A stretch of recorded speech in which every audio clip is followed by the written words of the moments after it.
that's what an outside and unbiased person to talk to really does.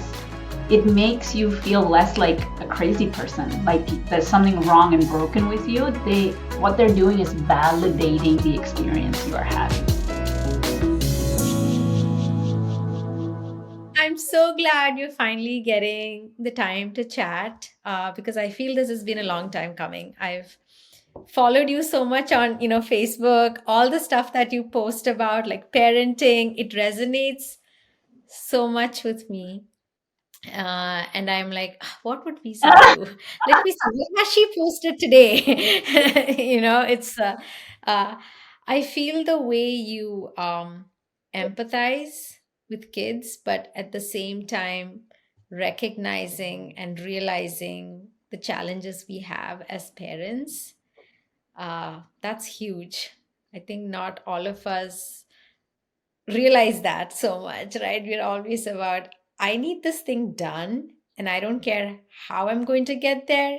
It could be by screaming, it could be by just sheer frustration. And I'm like, I don't know how this lady does it, but everything she says makes sense. Yeah, it is the hardest journey that I have ever chosen to walk on. More than focusing on my own healing, it's there's another life or several lives, right, that you are impacting.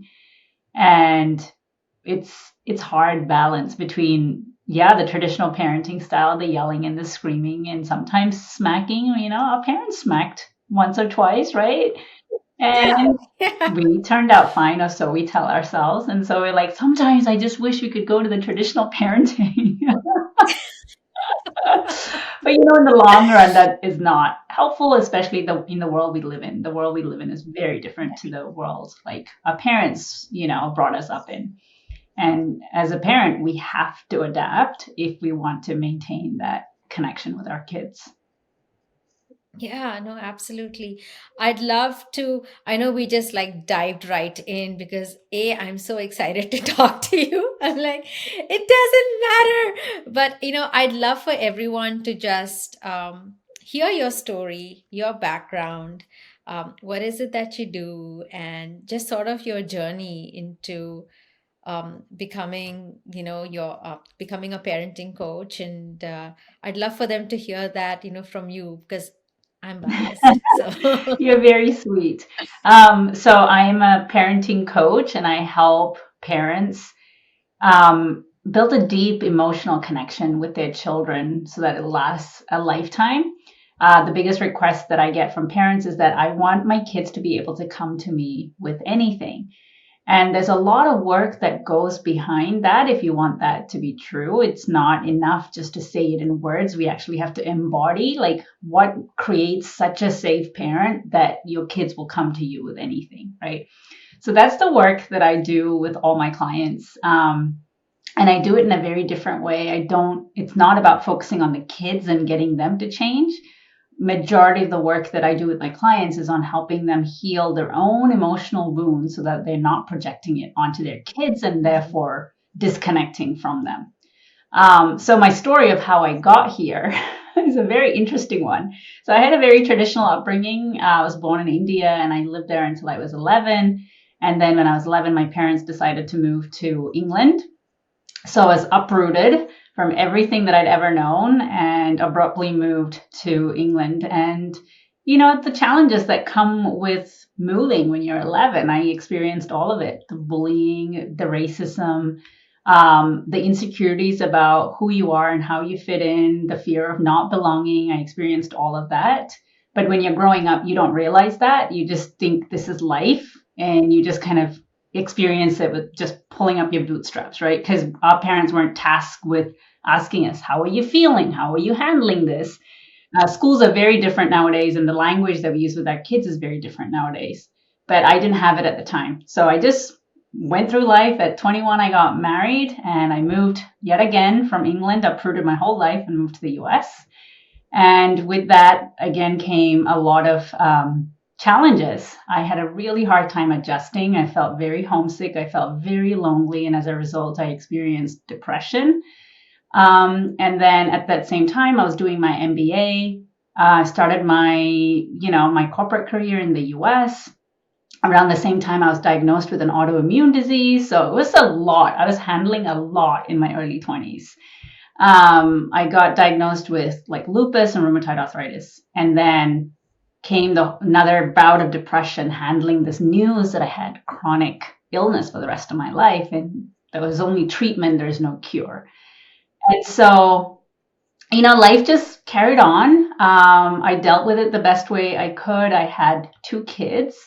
And then after I had kids, I realized that a corporate career maybe wasn't the right fit for me anymore because I was just constantly torn between motherhood, career, and just constant stress from juggling a career. And so I quit. Like that was the only solution that presented itself at the time because I felt like I was like locked in, caged in. And so I took the parachute of like, let's release the pressure that I'm feeling right now by quitting and figuring out life. And that really is where I embarked on my entrepreneurial journey. So I did not start out as a coach. I've gone through many iterations of being an entrepreneur. I won't go into all the background detail. But eventually it led me into life coaching because I received life coaching from other people and it changed and transformed the pain and the suffering that I was experiencing in my late 20s, early 30s, right? Because I had this picture perfect life. I had a loving Yeah. husband, I had beautiful kids, I had financial stability, I had abundance, financial abundance, not just stability, right? And yet on the inside, I was so deeply unhappy and I felt so much shame around how dare you be unhappy with all that you have? Yeah. Like, learn to be grateful. So I was really shaming myself. And so it led me to life coaching because I really wanted to figure out what the heck's wrong with me? Like, how do I stop this Yeah. pain and this suffering? And so life coaching really helped me heal so many parts of myself and understand the self inflicted pain of not enoughness, not feeling like I belonged. And that came from the fact that I didn't truly know who I was. I had just followed society's expectations for me. And I had never been allowed to explore or define for myself who I am and what I wanted in life. And so that's really what I started discovering through life coaching was self-expression, self-love, self-acceptance, and eventually I got into parenting because after all the self-healing I was finding that parenting wasn't bringing me the fulfillment that I desired, and it really led to even deeper exploration of like how am I projecting my fears onto my kids, like Yeah. so the more I healed myself, the more I realized my parenting was transforming. And I really realized, oh, wow, like just by changing ourselves, we can change the way we show up for our kids. And so that's really Yeah. my mission in life now is to like lighten the load that parents tend to carry and the pressure that they put on themselves. Like there's some perfect prescription to parent, and there isn't. And it's to really help parents tune into their intuition so that they can Yeah. be the most loving, compassionate, patient, present parent that they can be. Yeah. I think, you touched on a lot of things there. This, you know, us following society's expectations of what we should be doing versus really looking back into what is it that we want to do? How can we sort of drive that message forward, right? Even when it comes to like parenting, there are certain ways of parenting, certain things that we've been taught, and we tend to project that on our kids. I mean, not even on purpose, because it's like so imbibed in us, like at a subconscious level. Like sometimes I find myself telling things to my kids that I promised I would never tell my kids. Because like my parents would say that to me, and I'm like, I'm never saying this to my kids. And then I find myself saying verbatim, and I'm like, no, I need to take, kind of that step back. But you also spoke about depression and just going through, just that the motions of it. And I can imagine like at 11 being in a completely new country. And you're right, I went to I think 10 schools growing up. and it was always in the middle of the school year. There wasn't anybody to ask, like, how are you feeling? You make friends, and then you have to say goodbye to them, and you grow up with the sense of, I don't know, at least for me, my body and my physical self always needed change because I wasn't used to stability. Mm. So for me, it was like, I need to know, where am I going next? Or if something has been, a constant in my life, I didn't know what to do with it. So it's interesting that you said that, you once you kind of got used to living in the UK, you were then like uprooted again and you moved to the US. And then you spoke about having that. I just learned this term a few days back, like geographical depression, Mm. where it's linked to the place that you are living in, right? Um, and then you spoke about going through postpartum depression with your kids as well. And that's really what I wanted to like touch base on today, because I think a lot of women go through it. I wish there were these conversations when I was having, my kids, because I was completely lost. I didn't know what I was feeling. I always thought it was because I was away from family. I'm in a new country. I just got married. So all these feelings, it's not postpartum, it's all linked to something, right? But when it happened to me again, 3 years later or 3.5 years later, when I had time to acclimate to a new country, made friends, had a support system, but those same emotions came back even more severely. I was like at a total loss. I'd love for you to like just touch base on like your experiences. And now that you are a parenting coach, looking back, um, or like just trying to understand like what helped you, how did you overcome it, or how did you learn to manage it?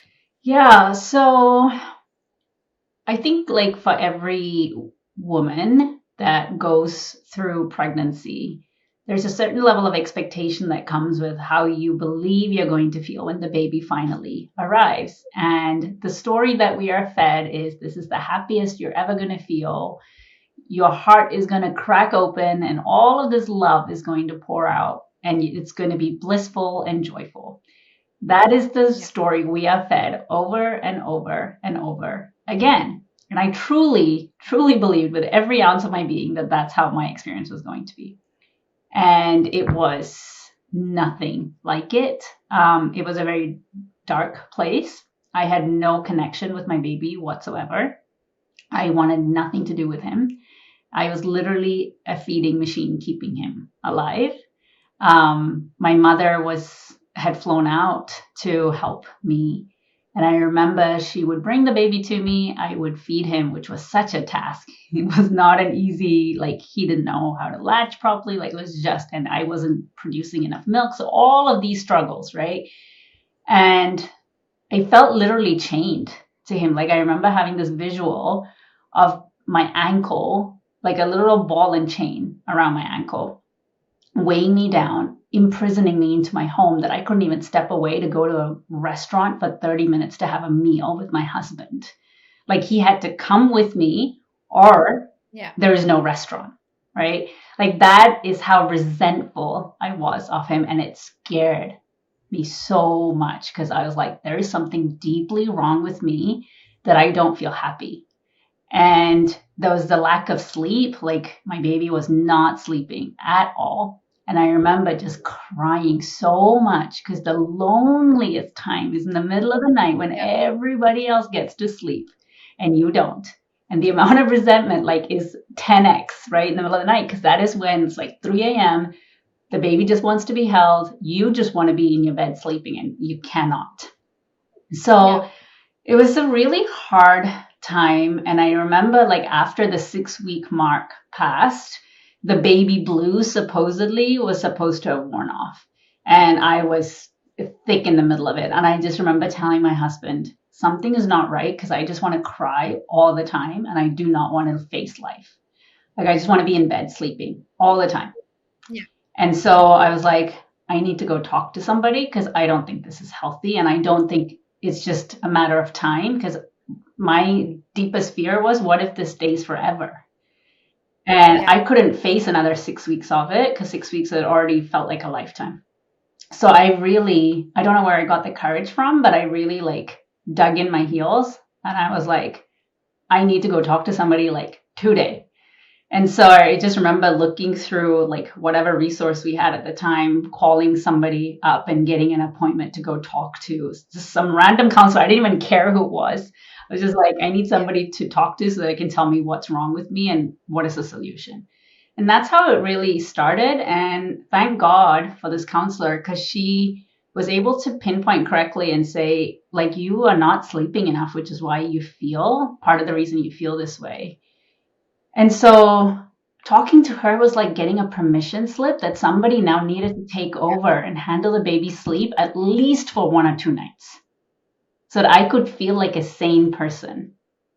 Yeah. And just having that outsider tell you that that's okay, that that's allowed was like, oh, it was like all of this pressure was released. I was like, oh my gosh, it's not just me who feels this way.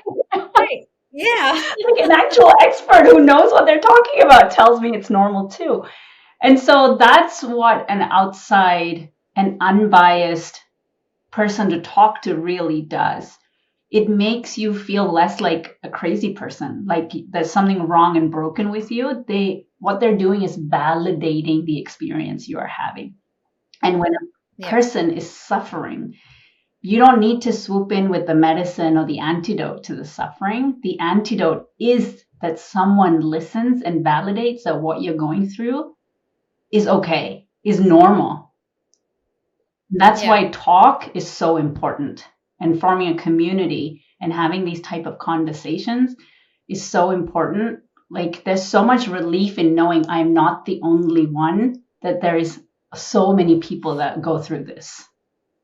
Yeah. Oh gosh, absolutely. I think a lot of the things that you just said, it just brought back memories for me because that's exactly how I felt as well. Like just not having uh that validation, right? Like you how can you not be happy? You have a healthy baby. He's so cute, and how can you not feel love for Yeah. him? Or just Why just do you want to focus slip on away? he's so healthy, right? Like just focus on that. Yeah. Yeah, and I had, issues with like latching as well. Like he wouldn't latch properly, and it was just I started dreading these sessions. Like like formula. What's wrong with Yeah. formula? Just give him formula. And I remember people saying that, how can you give formula to your child? Like that's like the worst thing you can do, Yeah. and I'm like, but you don't understand the emotional trauma that I'm going It's through. almost as if once the baby's born, for a short while at least, the woman stops being humanized, right? It's Yeah. like she's the lifeline to keep the baby alive, but the baby's actually the more important one. It's not of equal importance.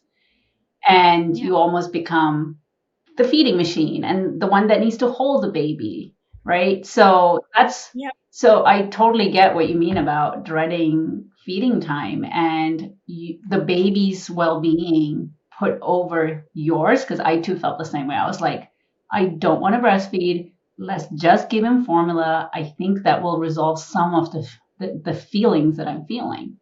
And I got the same message Yeah. from everyone around me that loved me dearly, but they were like, no, no, no, just stick it out. Like, you cannot give formula. Like, breast Yeah. milk is the best.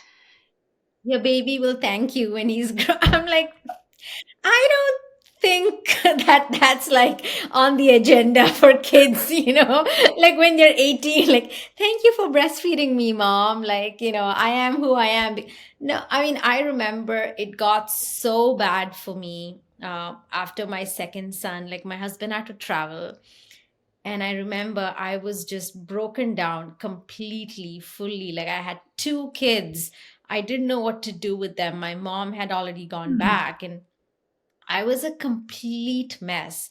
And my second son was like 3 months old, and my husband was traveling. And then he came back, and I just said, I need to get out of this house. And he's like, sure, do you want to like go for a drive.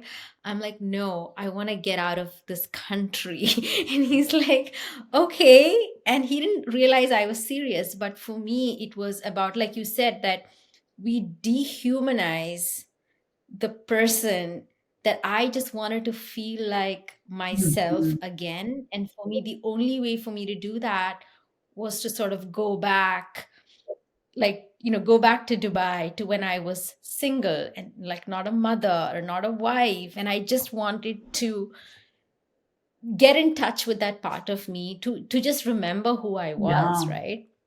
And God bless his soul, he said, fine, if that's what you need to do to feel normal again, I'm going to support that. And I left him with like a 3-year old and a 3-month old. And I said, I'm going. And I remember expecting everybody to welcome me and be happy. But the first question I got was, who's feeding the baby? Yeah. Yeah. How can you leave your 3-month old Yeah. alone? Like, this is like, oh, this is the new age American way of thinking. And I remember feeling like so dejected that I just flew like 16 Yeah. hours to be with my family. And this is what I got in return, right? So it's so true, like the way you say, dehumanizing that person, because there's just so much of unrealistic expectations that's put on us. And it's like I there's a also feel whole like it's, identity shift, right? People forget that you yes, were you before you became a mom. And all of a sudden, when you become a mom, it's like that supersedes this previous life that you have. And people stop seeing you as you. You are I the mean, mom. you read everywhere, Yeah. moms are superheroes, we do this, which I agree with, but I think it puts so much of pressure, like at least for me, it put a lot of pressure on me. Like I couldn't admit to anybody that this is not who I am. Yeah. Like, I'm failing at this. And I've never voiced this thought before, but in a sense, there is a grieving period when you become a mom, or there should be, because there is a loss of that old identity, which you may go back to, once the baby's a little bit older or whatever. But there is a loss of independence. There is a loss Yeah. of your identity, right? And I think that is part of postpartum depression, because we're grappling with this new identity and a loss of a previous life, and nobody gives you the time to grieve. Yeah. No, that is very true. And to this day, like, I sometimes think, how would my life have been if we didn't choose these like societal expectations and norms of, you grow up, you study, you get a job, you get married, you have kids, then you have grandkids. The cycle just kind of continues. And sometimes I'm like secretly envious of people who, like, we've actively chosen not to have kids. And I'm like, I didn't know that was a choice. I mean, it's just so therapeutic to say that out loud, right? Like, I'm like, like, I didn't know that was a choice. Um, would I have it any other way? Like, if you had asked me, I don't know, like when I was pregnant, I would have been like, yes, tell me. Because I remember when I was pregnant, the first thing I looked up was like Planned Parenthood, because I was physically not ready. I was mentally not ready. I was just not ready, period. Like, I just gotten married. I didn't even know what like freedom was. Like, you hear all these amazing stories about America, your Archie's comic, you were like expecting that life to be true. And then you're like, there's no family, there's no friends, there's no support. You have to fill your own gas. Yes. Shops close at 9, and now you're pregnant. Yeah. So there's just so much of feeling that you're expected to just get used to, right? And then everybody thinks that you're naturally supposed to be a good mom, that you're just supposed to overnight know exactly what to do. Looking back now, like, is there anything maybe different you would have done? Or, I think that's a hard question, because all you can really do is the very best that you can with what you know then. I think I would have maybe stood up and voiced what I needed much louder and much stronger and not given a damn about what anyone else thinks. Let them think that I am Yeah. selfish, whatever it is, right?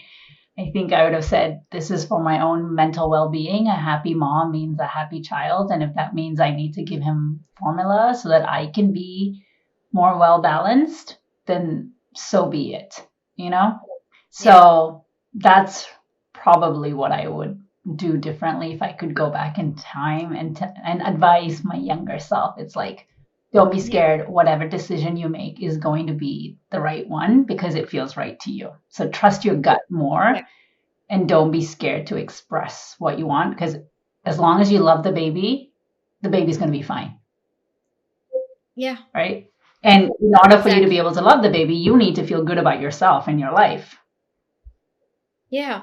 No, and I think, like you said, you have to be kind to yourself also, right? You also need to, um, what's the word? Like, just allow yourself to feel the Yeah. feelings without being bogged down by guilt. Like that's what I did. Like, my husband is like, what do you need to do? I'm like, I just need to sit and Yeah. cry, and just cry without any inhibition, like not worried about who's gonna hear me, or I just needed that time and space to myself, and just have that support. And I think a lot of the times it's hard for people to have that kind of support. It doesn't always come easily, because even for, nobody talks about this, but even men, they are going through fatherhood. Yes.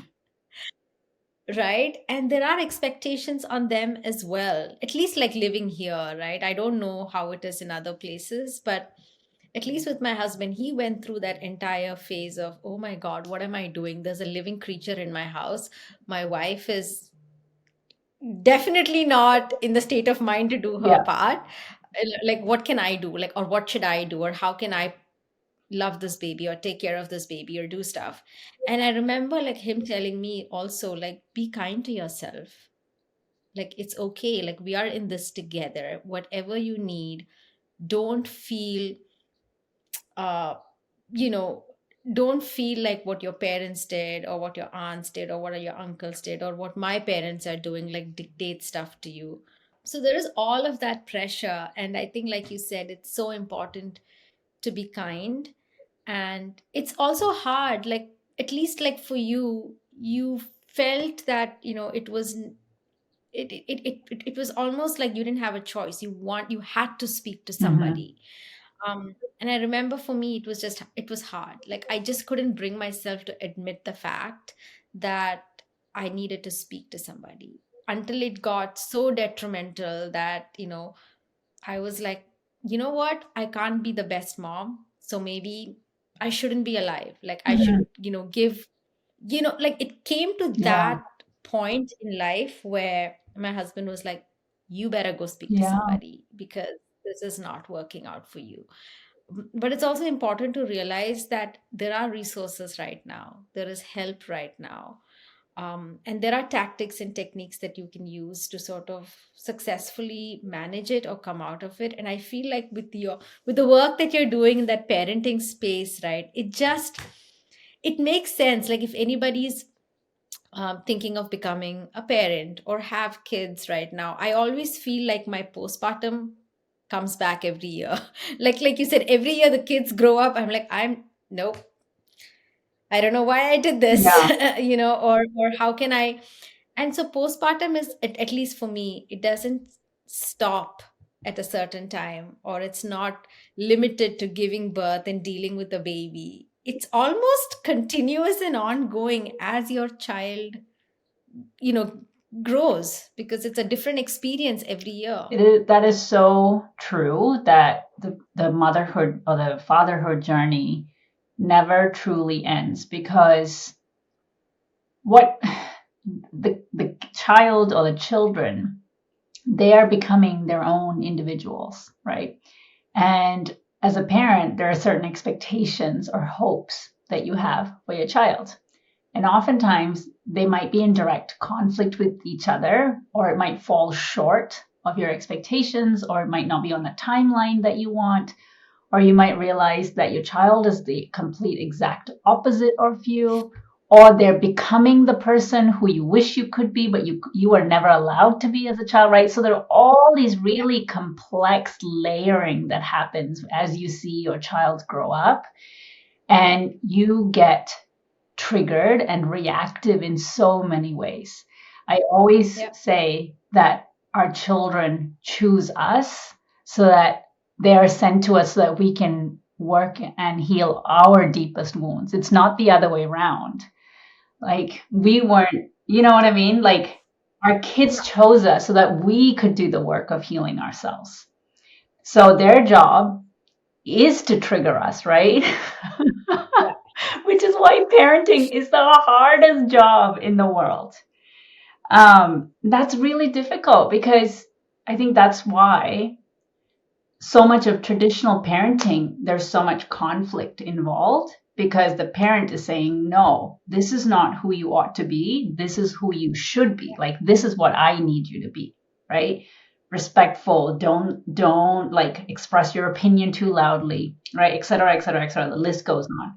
Like, you need to become a doctor or an engineer. How dare you follow an artist career? Like, that's not going to pay anything, right? And Yeah. traditional parenting forces so much of it on kids. Whereas the way I coach my clients and the what I embody is the conscious parent, right? Which is I you don't need me to tell you who you need to be, right? You already came built in knowing what you are destined to become, right? And my job, as much as it triggers me, annoys me, frustrates me, is to always let that be the guiding light. How Yeah. can I allow you to become more of who you need to be, right? While gently guiding you in the best way that I can, not forcefully, gently guiding you. Because there are some things that we learn because we're older and we're wiser and we have more life experience, right? I'm not Yeah. discounting that by any means. But just because you have an expectation or a dream of your child becoming a doctor and now they say they want to become an artist, it's their life. Like Yeah. you don't get to live vicariously through them. Yeah. And so that is hard, especially if you were brought in the traditional parenting style and you lived by the rules, right? And you were the good girl, the Yeah. good boy. And now your children, to bring them up in a very different way, takes so much courage, right? Now you're Yeah. It walking a does. new It path does. that has not been paved before. And God forbid what might other people around you think about how you bring your child up. But I truly believe that's what is going to create the next generation of kids that are confident, secure, and can actually have the skills to navigate this new world. Yeah. Yeah. I was just thinking, like, as you were saying this, that when you are addressing these elements now, right? Like, if we are better parents to our kids, the chances are that they are going to be successful parents, when they become parents, if they choose to become parents, whatever their choices, right? They are going to be much more, um, I think the word that I want to use is like stable, because I feel like a lot of the stuff that I felt, even when I went through postpartum, there was a lot of it that was rooted in like generational trauma as well, like childhood trauma, the trauma of marriage, the trauma of expectations of what you should be doing when you're married. Like, I remember somebody telling me, you can't get married if you don't know how to cook. Like, what are you going to make for your husband? And I was like, but I don't know. Like, is that like a criteria that, to get married, you have to, because again, you are put in this mode of caregiver or caretaker, right? Like, okay, you're married now, you take care of your husband, you're in a new country, but that doesn't matter. You have to know all the answers. And now you're a mom, you still have to know all the answers. And so you really forget to focus on you because you're just not allowed to. There is no space for you to focus on you. There is no space. Yeah, well, as a woman in South Asian culture, your self worth and value is always defined by how well you serve others. Yes. And so it's really important that we do the work of breaking that pattern and that story, because it is so damaging. If we are always taught to measure your value and contribution to the world through how pleasing and of service you are to others. Because I feel that's such a toxic trait to pass on to your kids as well, right? Because if they see you as always in service or almost people pleasing to an extent where it's so self-sacrificial and so self-damaging that And and you that your definition of who you are is how other people see you. yes, Yeah. exactly. So it's so important not to pass that on to our kids so that they understand that they define their self-worth and they have healthy boundaries, because that's one thing that is missing in South Asian cultures is health, is boundaries. Like there is no room for boundary. This has been very, very, very helpful. I can just hear everybody like just nodding their heads like, oh my God, this is, this is happening. This is common. A lot of people go through this. I think just by having more honest and open conversations like this, we can definitely like break down the stigma and just normalize conversations around postpartum depression. I don't think it needs to be something that's spoken about like or whispered about or behind closed doors. um, do you have any other like tidbits or other nuggets that really helped you as you were managing your postpartum? Just get sleep. I think hiring a night nanny would have been so helpful, and there is no shame in that whatsoever. Like, if you have the financial capability to afford a ton of support, right? Whether that's a night nanny and a day nanny, Yeah, take it, advocate for it, because lack of sleep will lead to mental health issues, right? yeah, So don't let anyone shame you into feeling like you're a bad mother or you did not do enough. You birthed an entire human into this world, and that is already enough, you know? So allow what feels good to you to be the most important thing, because if it feels good to you, that means it is right for you. yeah. I think that's such an important takeaway and something people need to almost like repeat consistently and constantly and give it a safe space to kind of resonate with them. Because you're right, if it's if it's right for you, it is right for you. You don't have to compare yourself to others or see what other people are doing, because they are doing what's right for them and their baby. Your baby, your circumstances, it's so unique to you. And I guess the other takeaway is there's always support. I think it's very easy to fall into the story of I'm the only one, whatever story you might be telling. I am the only one. And we feel so much shame because of that story we tell ourselves. And in a world of 8 billion people, I guarantee you, you're not the only one. Like, you're not that special in that sense, you know? Yeah, yeah, So, yeah. And I think this is one of those instances where you don't want to be the right. only one, right?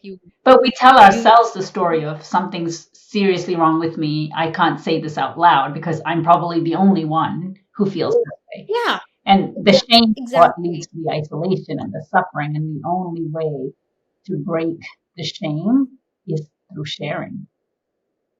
Yeah, yeah, exactly. Well, thank you so much for this. This has been fantastic. Um, I hope we can have you. I definitely want to have you back. I think we should do like a whole parenting segment, because everything you said, I'm like, "Ah, I need to like revisit this." I think sometimes it just takes another person to validate your feelings and to give voice to it, to be like, okay, I'm not the only one who's going through these parenting challenges. And I feel as South Asian parents, at least for me, I sometimes struggle with that identity of because we are that middle generation, our parents are South, they identify, they are South Asians, and then you're here in America, you're raising an American child, they refuse to identify as anything else, and then you kind of feel that identity that you grew up Yeah. with sort of disappearing. We're the bridge, right? We're that bridge that's connecting the two opposing sides. Exactly. But how do you do it in a way that's Yeah. safe, that feels more Mhm. collaborative versus top down? So, thank you again, Visa. I love chatting with you and I look forward to having you Oh, back. thank you. This has been such a pleasure, and I've just loved every part of this conversation.